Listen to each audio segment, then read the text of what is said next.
Hey guys, and welcome to the Lazy Lemon Creations podcast. My name is Lindsay. You can find me on Instagram as Lazy Lemon Creations, and you can find me on Ravelry as Lazy Lemon. This is my podcast, all about my knitting and crocheting, diamond painting and cross stitch if I ever get back to it, but any sort of crafty thing that I do, this is where you can find it.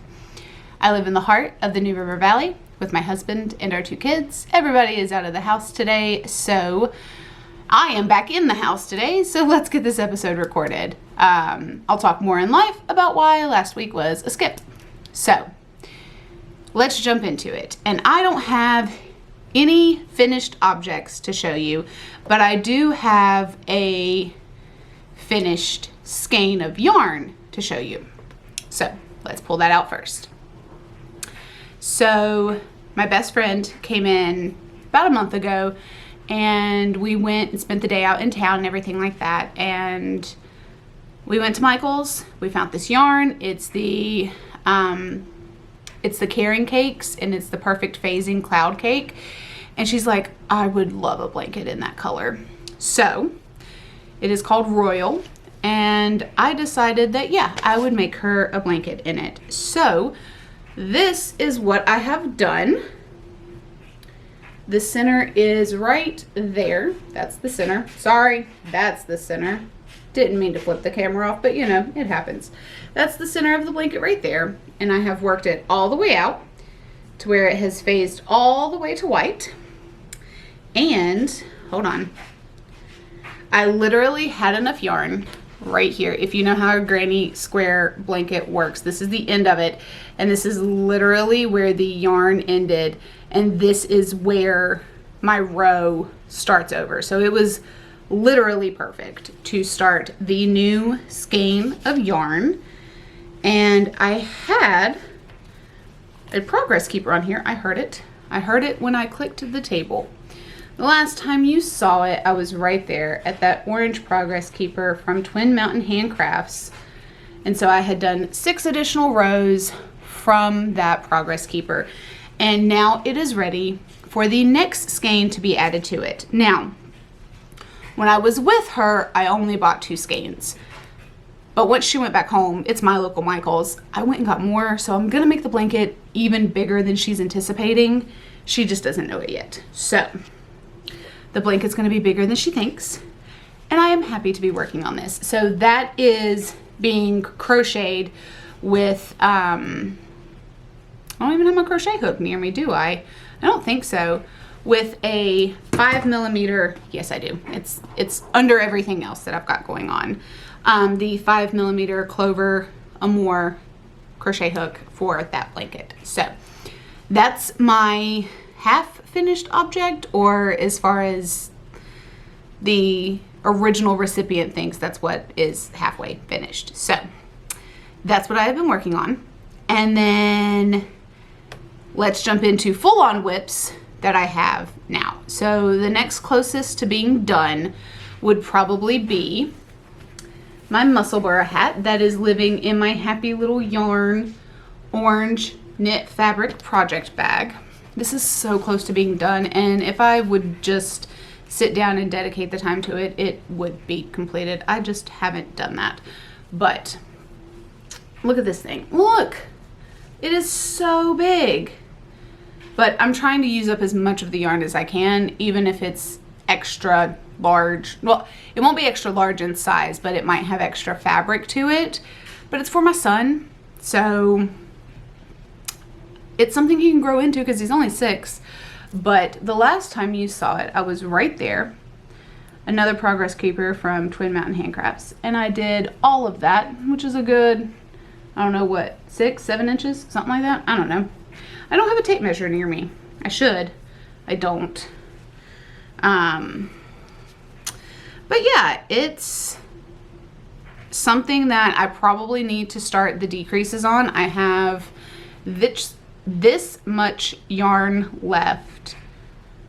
I don't know if the camera's going to focus. Probably not, but that's okay. I have this much yarn left, and I need to weigh it because when I get down to about 10 grams is when I can start the decreases, and then I won't feel bad about any leftovers because it would have been minuscule in the first place. But this is probably the next one closest to being done. I need to weigh it, so I need to set it back here where my scale is, under that box. So we'll work on that throughout the week. Well, it's Thursday, so we'll work on that next week maybe. We'll see. I don't know where the week is taking us. We are just living day by day. So, sorry. I didn't say that this hat is knit using ChiaoGoo red lace 16-inch needles. Nope. 16-inch cable on a size 2, which is a 2.75 needle. That's what I'm knitting it on, and the yarn that I am using for this hat is the Yarn Bee Sweet Delights in the Baby's Blue colorway, which is the perfect UNC color blue, and it's my son's favorite shade of blue. So that's what we have going on for him. And then the other whips that I have, should I go into knitting, or I dropped something? Oh well. Yeah, we're gonna go into our knitting because it's the next one that's closest to being done.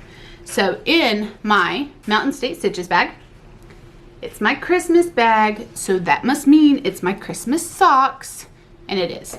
It is my, I think I dropped my yarn label for Freckled Whimsy. So this next pair of socks is the Freckled Whimsy yarn Christmas colorway. This is year 2. This is the 6th month maybe? I'm not sure. I'd have to check. It's May. It's May's colorway. And it is the Serendipity, which is a 75-25, and it is called Winter Patina. So this yarn is beautiful. I am ready for the toe on the first sock. Look at that colorway. That is just so gorgeous. I love it. The blue stripe and the orange stripe are my favorite. It's just so earthy and just so calming. It is so calming to look at the sock and to work on it. So I finished up the foot of the sock. Like, I've literally cut it off and everything like that, and I'm ready to attach the toe. I just didn't want to work on that last night before I went to bed, but then I will be ready to cast on the next sock. But I have an issue. Okay, as you can see here, the contrast color down here for the cuff is also that colorway right there in the sock, and I also use it for the heel flap and gusset, and I will also use it for the toe as well. But here's the issue that I'm coming into. This sock ended on this blue colorway. Okay, so let's move down the sock. It ended on this blue colorway right here, which means this brown colorway is the very next colorway in my cake, but it's also the colorway of my contrast heels, toes, and cuffs.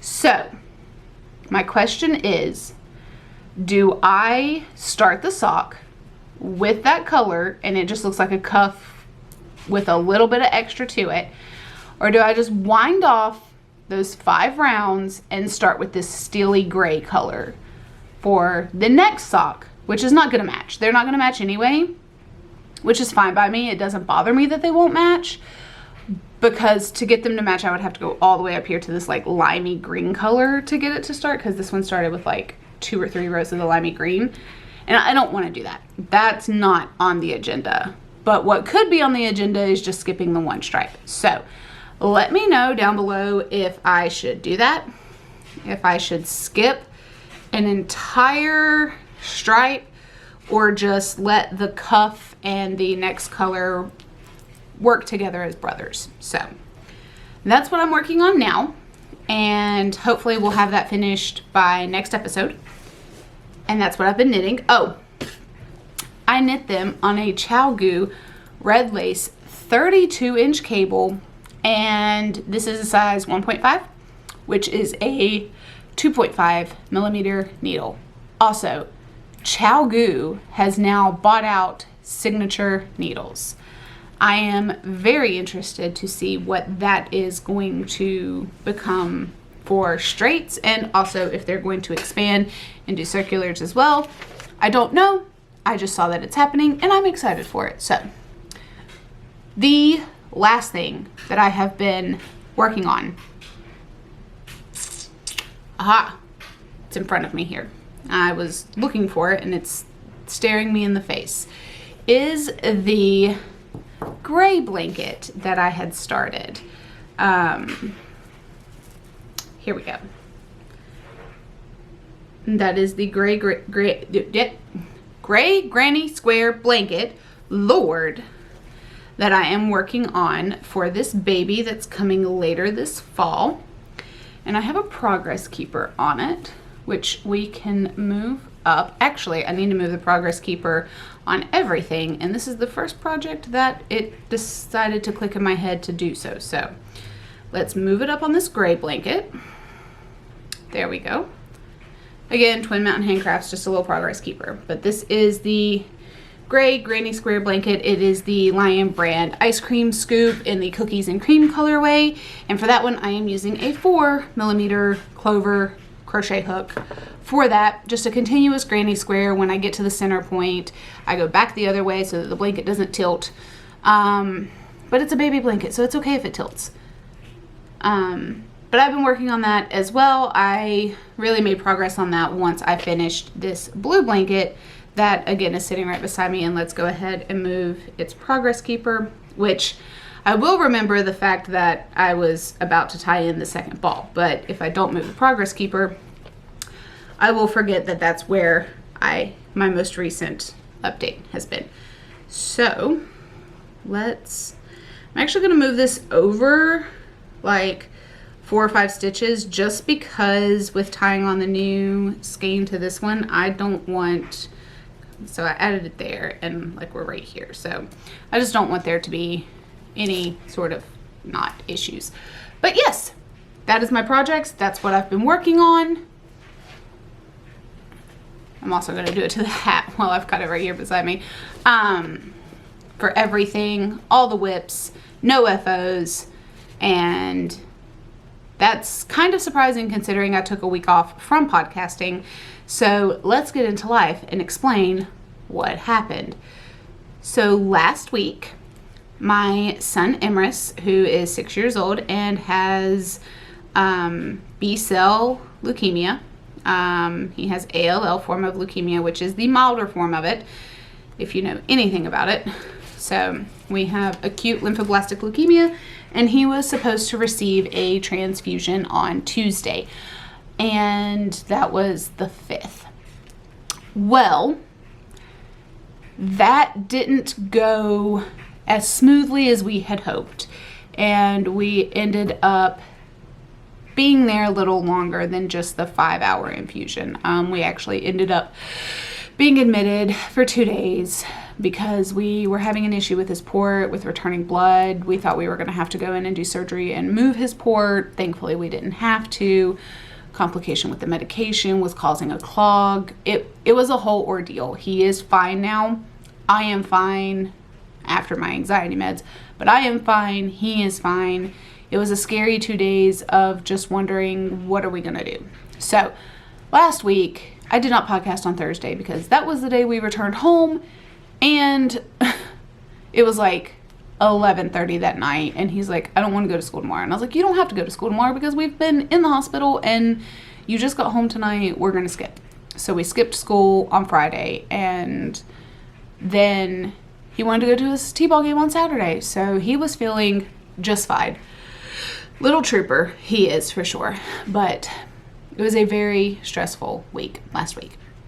And then now we jumped into this week, and yeah, it's just been go, go, go with softball and t-ball and everything. And we're back to what feels like a normal schedule. So hopefully we can keep that up.